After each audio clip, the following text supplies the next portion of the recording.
एक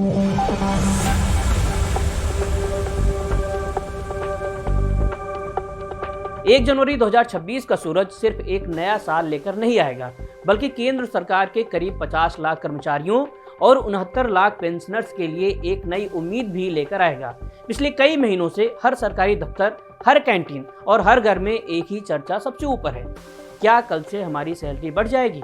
क्या 8वां वेतन आयोग यानी 8th पे कमीशन लागू होने वाला है? सवाल वाजिब है, क्योंकि बढ़ती महंगाई और बढ़ते खर्चों के बीच हर कोई अपने जेब में थोड़े ज्यादा पैसे देखना चाहता है। तो आज की इस वीडियो में हम इसी गुत्थी को सुलझाएंगे। नमस्कार, मैं शुभम तिवारी और आप देख रहे हैं एनडीटीवी इंडिया।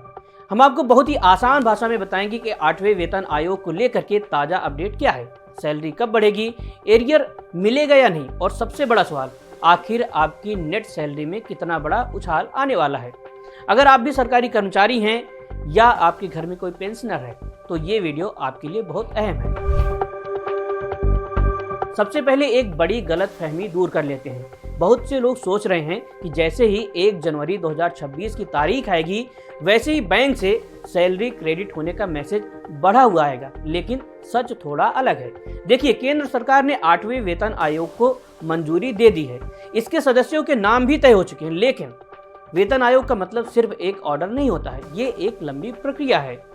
आयोग को अपनी रिपोर्ट तैयार करने के लिए करीब 18 महीने यानी 1.5 साल का समय दिया गया है। वो पहले सभी विभागों से डेटा लेंगे, कर्मचारियों की सैलरी, भत्ते और पेंशन का एक एनालिसिस करेंगे और फिर अपनी सिफारिशें सरकार को सौंपेंगे। इसके बाद सरकार उन सिफारिशों पर चर्चा करेगी और फिर कैबिनेट से मंजूरी मिलेगी। इस पूरी प्रक्रिया में आमतौर पर 2 से 3 साल का समय लग जाता है, यानी 1 जनवरी 2026 से आपकी पुरानी सैलरी ही मिलती रहेगी। लेकिन घबराइए मत, खुशखबरी आगे है।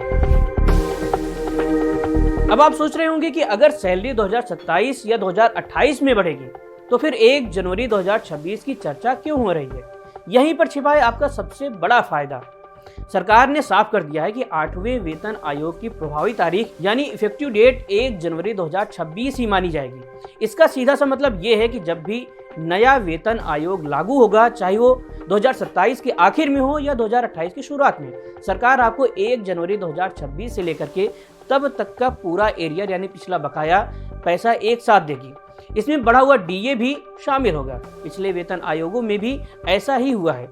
तो ये समझ लीजिए कि आपकी बढ़ी हुई सैलरी का मीटर कल से यानी 1 जनवरी 2026 से ही घूमना शुरू हो जाएगा। ये पैसा आपके पास एक मुश्त जैकपॉट की तरह आएगा।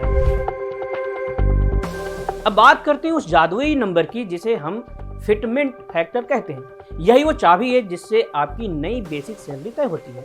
आसान शब्दों में कहें तो आपकी मौजूदा बेसिक सैलरी को इसी नंबर से गुणा किया जाता है। 7वें वेतन आयोग में ये 2.57 था।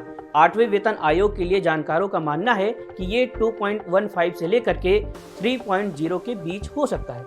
मान लीजिए कि आपकी अभी बेसिक सैलरी 18,000 रुपए है। अगर फिटमेंट फैक्टर अच्छा रहता है तो आपकी नई बेसिक सैलरी सीधे 38,000 से 40,000 रुपए के करीब पहुंच सकती है।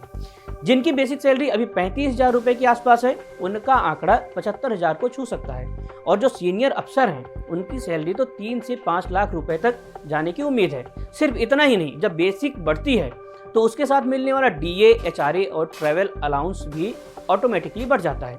यही वजह है कि देश के करीब 1.25 करोड़ परिवार इस वक्त 8वें वेतन आयोग की राह देख रहे हैं। भले ही नई सैलरी हाथ में आने में थोड़ा वक्त लगे, लेकिन 1 जनवरी 2026 से एरियर की जो गिनती शुरू होगी वो भविष्य की एक बड़ी राहत की गारंटी है।